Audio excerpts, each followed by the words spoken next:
Listen to this podcast now on the Red Apple Podcast Network. The Leadership Thread with Dr. Peggy Polonis. I'm Dr. Peggy Polonis. Join me on each episode where I unravel the story that shaped leaders, tracing the thread that led them where they are today. Because leadership isn't born in adulthood. And thank you once again for joining us on the Leadership Thread, education, ethics, and sustainability. Download all of Red Apple Media's podcasts right now through your favorite podcast platform. Excuse me! Taxi! Come on, what are you doing? This is the 77 WABC minicast. Mamdani says New York is in a code blue. New York remains in a code blue. Code blue. Sounds great. But the death toll from the frigid weather, winter weather in New York City, the death toll is now 16. 16 homeless people. Mayor Mamdani announcing just today as he's facing blowback, right? Look at the streets. Pick any street, any borough, and it looks horrible. It reminds you of the 1970s. Lord knows we don't want to go back to that. We don't want to. But this is Mamdani's New York. 800-848-9222. The mayor of New York City. A severe cold front continues to bear down on our city. Today is our 11th consecutive day of below freezing weather, and we could very well be in the middle of the longest period of consecutive sub-32 degree weather in our city's entire history. Without temperatures rising above freezing, snow has hardened into blocks of ice. But the greatest danger posed by this sustained cold is to vulnerable New Yorkers who remain exposed to the elements. As of this morning, 16 of our fellow New Yorkers have passed away outside during this brutal stretch of cold. In 13 of these cases, preliminary findings indicate that hypothermia played a role, and 3 of these deaths appear to be overdose deaths. We await final results from the medical examiner's office and will inform New Yorkers as we learn more. Each of these lives lost is a tragedy.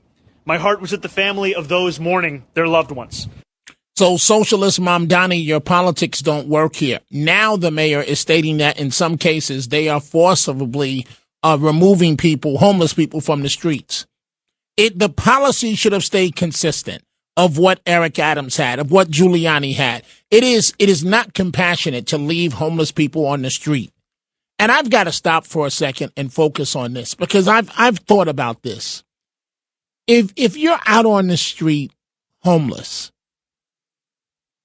and you're freezing to death, are you in your right mind when this is happening?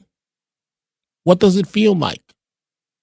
I know what it feels like to be extremely cold and your hands get extremely cold. And it's like, if I don't get inside right now, it feels like my hands are going to fall off. But what does it feel like when everybody else is in a warm apartment, a warm house, and you're out there in the middle of the night in the dark with maybe your dog with you, but you're out there in the middle of the night?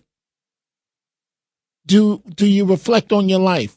Are you having a psychotic episode where you don't even know who you are, where you are? What does your body feel like? Do you know you're about to die? Do you go to sleep?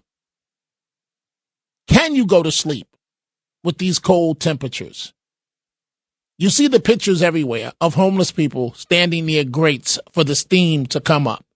The compassionate thing to do, whether they want to go or not, is you have law enforcement there and you make them go to the shelter. Or Mamdani says they have a couple of units if people refuse to go to shelters, 50 units. And Mayor Mamdani, you better get it together fast, because you may not recover from this first major mistake. Look at the streets. Snow is piled up everywhere. Everywhere. And then you add the garbage. And then you add the city's acting sanitation commissioner. This guy seems to be nothing but DEI at its highest. And maybe that's why the snow piles are so high, because of a DEI acting sanitation commissioner.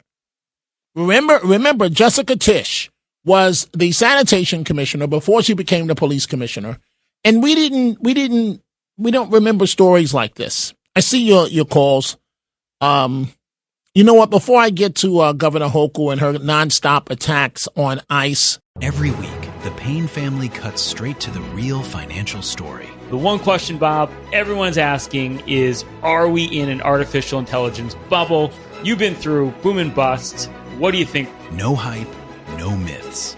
Just what actually matters to your money. Does feel very similar to what we experienced in the 90s. Where are we, though? Are we in 1995, 1997, 1999? Listen to the Pain Points of Wealth on the Red Apple Podcast Network.